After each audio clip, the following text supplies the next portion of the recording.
What's up everyone? Welcome to the video.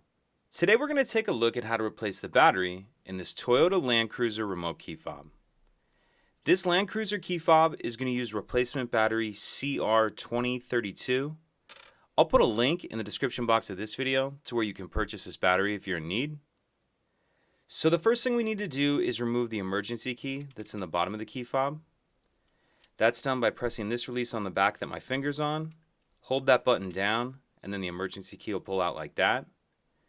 Now if we look at the space where that key just came out of, we see there's a little bit of a notch right here, and there's a lip on this key. What I'm going to do is put the key in that notch, push it in there like that, make sure it's all the way in, and then I'm going to twist it like I'm opening a lock.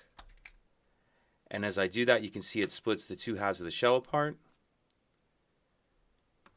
Pull those apart and we see our circuit board is in the back here. You can use your key just to kind of gently get under the edge of that and get it out of the back. And we see our battery right here. I'll use my key to get under the edge of the battery like this and get it out of that holder. Then I'm going to grab my new battery, and we want to make sure that we're installing that battery with the plus side up. And I'm going to kind of tuck that edge in first like that, and then snap it down into place. Then we'll snap the two halves back together, slide our emergency key back in, and that's it. If you could take a second to like and subscribe, it helps us out, and I'd appreciate it. Thank you.